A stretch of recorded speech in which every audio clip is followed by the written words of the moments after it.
ہوئے تھے، وہ سرور کشور رسالت جو عرش پر جلوہ گر ہوئے تھے، نئے نرالے طرب کے سامان عرب کے مہمان کے لیے تھے، نئے نرالے طرب کے سامان عرب کے مہمان کے لیے تھے۔ یہ چھوٹ پڑتی تھی ان کے رخ کی کہ عرش تک چاندنی تھی چھٹکی، یہ چھوٹ پڑتی تھی ان کے رخ کی کہ عرش تک چاندنی تھی چھٹکی، وہ رات کیا جگمگا رہی تھی، جگہ جگہ نشب آرے مسلک اعلیٰ حضرت، سبحان اللہ سبحان اللہ۔ وہ سرور کشور رسالت جو عرش پر جلوہ گر ہوئے تھے، نئے نرالے طرب کے سامان عرب کے مہمان کے لیے تھے۔ نماز اقصیٰ میں تھا یہی سر، عیاں ہو معنی اول آخر، نماز اقصیٰ میں تھا یہی سر، عیاں ہو معنی اول آخر، کہ دست بستہ ہے پیچھے حاضر جو سلطنت آگے کر رہے تھے، کہ دست بستہ ہے پیچھے حاضر جو سلطنت آگے کر رہے تھے۔ قرآن عظیم اللہ پاک جل شانہ کی شان میں فرماتا ہے، هو الاول والآخر والظاہر والباطن وهو بكل شيء علیم۔ وہی ہے اول، وہی ہے آخر، وہی ہے ظاہر، وہی ہے باطن، اور وہ سب کچھ جانتا ہے۔ اور اعلیٰ حضرت امام اہل سنت نے بارگاہ رسالت میں عرض کیا ہے کہ نماز اقصیٰ میں تھا یہی سر، آیا ہو معنی اول آخر۔ امام اہل سنت نے حضور کو بھی اول اور آخر کہا، اور قرآن عظیم فرما رہا ہے کہ اللہ ہی اول ہے، وہی اول ہے، وہی آخر، وہی ظاہر، وہی باطن۔ تو اس کو سمجھنے کے لیے ایک حدیث شریف سنے تو سمجھ میں آ جائے گا۔ مولانا فاضل علی قاری شرح شفا میں علامہ تلمسانی سے نقل کرتے ہیں، ابن عباس رضی اللہ تعالیٰ عنہما نے فرمایا کہ حضور سید المرسلین صلی اللہ تعالیٰ علیہ وسلم نے ارشاد فرمایا کہ جبریل نے میرے پاس حاضر ہو کر یوں سلام عرض کی، السلام علیک یا اول، السلام علیک یا آخر، السلام علیک یا ظاہر، السلام علیک یا باطن۔ اے اول آپ پر سلام، اے آخر آپ پر سلام، اے ظاہر آپ پر سلام، اے باطن آپ پر سلام۔ حضور صلی اللہ تعالیٰ علیہ وسلم فرماتے ہیں کہ میں نے کہا اے جبریل، یہ تو خالق کی صفتیں ہیں، مخلوق کو کیوں کر مل سکتی ہیں؟ یہ تو خالق کی صفتیں ہیں، مخلوق کو کیوں کر مل سکتی ہیں؟ جبریل امین علیہ السلام نے عرض کی، یا رسول اللہ، میں نے خدا کے حکم سے حضور کو یوں سلام کیا ہے، یہ اللہ کا حکم ہے کہ وہ سلام کرو، تب میں نے ایسا سلام کیا۔ بے شک بے شک۔ اور عرض کی کہ اللہ تعالیٰ نے حضور کو ان صفتوں سے فضیلت اور تمام انبیاء و مرسلین پر خصوصیت بخشی ہے۔ اس نے اپنے نام و صفت سے حضور کے لیے نام و صفت مشتق فرمائے ہیں۔ حضور کا نام اول اس لیے رکھا کہ حضور سب انبیاء سے آخر مقدم ہیں، بے شک، یعنی بے شک۔ پیدا ہونے میں آخری اس میں مقدم ہیں، اور آخر اس لیے اللہ نے فرمایا، آخر اس لیے بنایا کہ حضور تمام انبیاء سے ظہور میں مؤخر ہیں اور آخر امم کی طرف خاتم الانبیاء ہیں۔ بے شک، سبحان اللہ، سبحان اللہ۔ اور باقی اللہ نے اس لیے بنایا کہ اللہ تعالی نے حضور کے باپ آدم کی پیدائش سے 2000 برس پہلے ساق عرش پر سرخ نور سے اپنے نام کے ساتھ حضور کا نام لکھا۔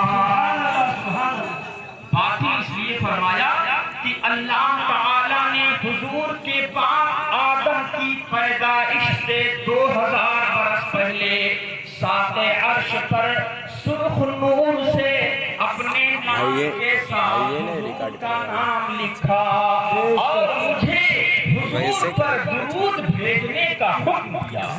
میں نے 1000 سال حضور پر درود بھیجی، یہاں تک کہ اللہ تعالی نے حضور کو مبعوث فرمایا، خوشخبری دیتے اور ڈر سناتے اور اللہ کی طرف اس کے حکم سے بلاتے، اور چراغ تاباں اور ظاہر اس لیے حضور کا نام رکھا کہ اس نے اس زمانے میں حضور کے دین کو تمام ادیان پر غلبہ دیا، اور حضور کا شرف و فضل سب آسمان و زمین والوں پر آشکارا ہے۔ تو ان میں کوئی ایسا نہیں جس نے حضور پر درود نہ بھیجی۔ اللہ تعالی حضور پر درود بھیجے، حضور کا رب محمود ہے، اور حضور محمد صلی اللہ تعالی علیہ وسلم حضور کا رب محمود ہے، اور حضور محمد اور حضور کا رب اول و آخر و ظاہر و باطن ہے، اور حضور اول و آخر و ظاہر و باطن ہے۔ یہ عظیم بشارت سن کر حضور سید المرسلین صلی اللہ تعالی علیہ وسلم نے فرمایا، الحمدللہ الذی فضلنی علی جمیع النبیین، اسمی و صفتی، حمد اس خدا کو جس نے مجھے تمام نبیوں پر فضیلت بخشی، یہاں تک کہ مجھے میرے نام و صفت میں بھی فضیلت بخشی۔ بے شک، بے شک۔ اور میرے آقا صلی اللہ تعالی علیہ وسلم فرماتے ہیں، لما فرغت مما امرنی اللہ من امر السماوات قلت یا رب انه لم يكن نبی قبلی الا وقد اکرمته جعلت ابراہیم خلیلا وموسیٰ کلیما وسخرت لداود الجبال ولسلیمان الریح والشیاطین وَأَحْيَيْتَ لِعِيسَى الْمَوْتَى فَمَا جَعَلْتَ لِي قَالَ أَوَلَيْسَ أَعْطَيْتُكَ أَفْضَلَ مِنْ ذَلِكَ كُلِّهِ لَا أُذْكَرُ إِلَّا فِي ذُكِرْتَ مَعِي۔ میرے آقا صلی اللہ تعالی علیہ وسلم فرماتے ہیں کہ جب میں حسب ارشاد الہی معراج کی رات ابھی تو رجب شریف جلدی ہی گزرا، تو 2 تاریخ ہے نا، حضور صلی اللہ تعالی علیہ وسلم کے خصائص سے معراج ہے کہ مسجد حرام سے مسجد اقصی تک، اور وہاں سے 7 آسمانوں، کرسی و عرش تک، بلکہ بالائے عرش رات کے ایک خفیف حصے میں مع جسم تشریف لے گئے، اور قرب خاص حاصل ہوا کہ کسی بشر و ملک کو کبھی حاصل نہ ہوا اور نہ ہو۔ جمال الہی بچشم سر دیکھا اور کلام الہی بلا واسطہ سنا، اور تمام ملکوت السماوات والارض کو بالتفصیل ذرہ ذرہ ملاحظہ فرمایا۔ حضرت موسیٰ علیہ السلام نے عرض کی تھی، رب ارنی، اے رب مجھے اپنا دیدار دکھا۔ حکم ہوا لن ترانی، تو مجھے ہرگز نہ دیکھ سکے گا۔ ایک تجلی پہاڑ کی چمکائی، پہاڑ ٹکڑے ٹکڑے ہو گیا، پہاڑ ٹکڑے ٹکڑے ہو گیا، پاس پاس ہو گیا، اور حضرت موسیٰ علیہ السلام بے ہوش ہو کر زمین پر آ رہے ہیں۔ فلما تجلى ربه للجبل جعله دكا وخر موسى صعقا، مگر حضور سید الانس والجان محمد صلی اللہ تعالی علیہ وسلم کو وہ ظرف عالی عنایت ہوا کہ مکہ سے قاب قوسین تک سفر کیا اور جمال پروردگار دیکھا، مگر کسی بات میں اصلاً فرق نہ ہوا۔ موسیٰ بے ہوش رفت بیک پر قوی سے بھاگ، تو عین ذات میں نظر در تبسمی۔ اے عزیز، جو بات وزیر اعظم کو حاصل ہوتی ہے ہر کسی کو نہیں ملتی، اور جو اسرار محفوظ پر ظاہر ہوتے ہیں اوروں پر نہیں ملتے۔ میرے آقا صلی اللہ تعالی علیہ وسلم فرماتے ہیں، حدیث پاک کا ترجمہ سن لیجیے، فرماتے ہیں کہ جب میں حسب ارشاد الہی جیسا اللہ تعالیٰ نے مجھے حکم دیا تھا اس کے مطابق حسب ارشاد الہی سیر سماوات سے فارغ ہوا، عرض کی اے رب میرے، مجھ سے پہلے جتنے انبیاء تھے سب کو تو نے فضائل بخشے، سبحان اللہ سبحان اللہ، مجھ سے پہلے جتنے انبیاء تھے سب کو تو نے فضائل بخشے، ابراہیم کو خلیل کیا اور موسیٰ کو کلیم، داؤد کے لیے پہاڑ مسخر کیے، سلیمان کے لیے ہوا اور شیاطین، اور عیسیٰ کے لیے مردے جلائے، میرے لیے کیا کیا؟ عرض کی مولا تم نے میرے لیے کیا کیا؟ ارشاد ہوا کیا میں نے تجھے ان سب سے بزرگی عطا نہ کی کہ میری یاد نہ ہو جب تک تو میرے ساتھ یاد نہ کیا جائے۔ سبحان اللہ سبحان اللہ، یا رسول اللہ، زندہ باد زندہ باد، یا رسول اللہ، کہ میری یاد نہ ہو جب تک تو میرے ساتھ یاد نہ کیا جائے۔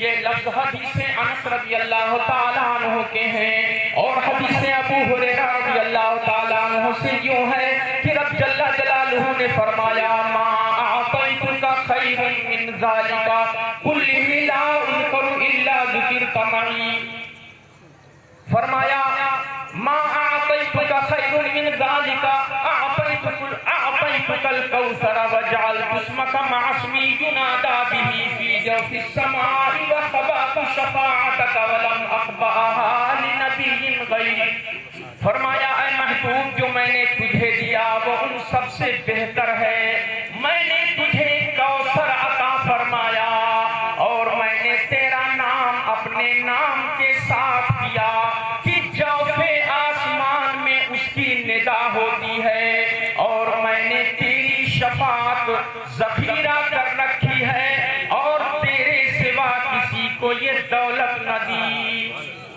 اور ایک حدیث شریف اور یاد آ گئی، اس کو بھی ذکر کر دوں، پڑھیے درود شریف، اللہم صلی علی سیدنا شفیعنا و مولانا محمد معدن الجود والکرم وآلہ وبارک وسلم۔ ابن عساکر و خطیب بغدادی انس بن مالک رضی اللہ تعالیٰ عنہ سے روایت کرتے ہیں، حضور سید المرسلین صلی اللہ تعالیٰ علیہ وسلم نے فرمایا لما اسرا بی قربنی ربی حتی کان بینی و بینہ کقاب قوسین او ادنا، وقال لي يا محمد هل غمك أن جعلتك آخر النبيين؟ قلت لا ربا، قال فهل غم أمتك أني جعلتهم آخر الأمم؟ قلت لا يا ربي، قال أخبر أمتك أني جعلتهم آخر الأمم لأفضح الأمم عندهم ولا أفضحهم عند الأمم۔ میرے آقا صلی اللہ تعالیٰ علیہ وسلم فرماتے ہیں شب اسراء معراج کی رات مجھے میرے رب نے اتنا نزدیک کیا، اتنا نزدیک کیا کہ مجھ میں اور اس میں دو کمانوں بلکہ اس سے کم کا فاصلہ رہا۔ رب نے مجھ سے فرمایا اے محمد صلی اللہ تعالیٰ علیہ وسلم، کیا تجھے کچھ برا معلوم ہوا کہ میں نے تجھے سب انبیاء سے آخر میں بھیجا؟ عرض کی نہیں اے رب میرے۔ فرمایا محبوب کیا تیری امت کو غم ہوا کہ میں نے انہیں سب امتوں سے پیچھے کیا؟ عرض کی نہیں اے رب میرے۔ فرمایا محبوب اپنی امت کو خبر دے کہ میں نے انہیں سب امتوں سے اس لیے لیے پیچھے کیا کہ اور امتوں کو ان کے سامنے رسوا کروں اور انہیں کسی کے سامنے رسوا نہ کروں۔ محبوب اپنی امت کو خبر دے کہ میں نے انہیں سب امتوں سے اس لیے پیچھے کیا کہ اور امتوں کو ان کے سامنے رسوا کروں اور انہیں کسی کے سامنے رسوا نہ کروں۔ آج ہم قرآن عظیم پڑھتے ہیں، انبیاء صادقین علیہم الصلاۃ والتسلیم کی امتوں کا حال اس میں ملتا ہے۔ فلاں نبی کی امت اس طرح تھی، فلاں نبی کی امت پر یہ عذاب نازل ہوا، فلاں نبی کی امت اس طرح تھی۔ اللہ تعالیٰ نے اس امت کو آخر میں کیا تاکہ کوئی دوسری امت تاکہ دوسری امت ان کے احوال پر مطلع نہ ہو۔ جمالے پر توش درمن اثر کر وگرنہ من ہما خاکم کی ہستم۔ آج جو عیب کسی پر نہیں کھلنے دیتے، کب وہ چاہیں گے میری حشر میں رسوائی ہو۔ سبحان اللہ عالم جل شانہ اپنے پیارے حبیب صلی اللہ تعالیٰ علیہ وسلم کے صدقے میں ہم سبوں کے دولت ایمان کی حفاظت فرمائے اور ایمان پر دنیا سے اٹھائے اور کل قیامت کے دن اپنے پیارے حبیب صلی اللہ تعالیٰ علیہ وسلم کی شفاعت سے بہرہ بر فرمائے۔ وآخر دعوانا ان الحمدللہ رب العالمین۔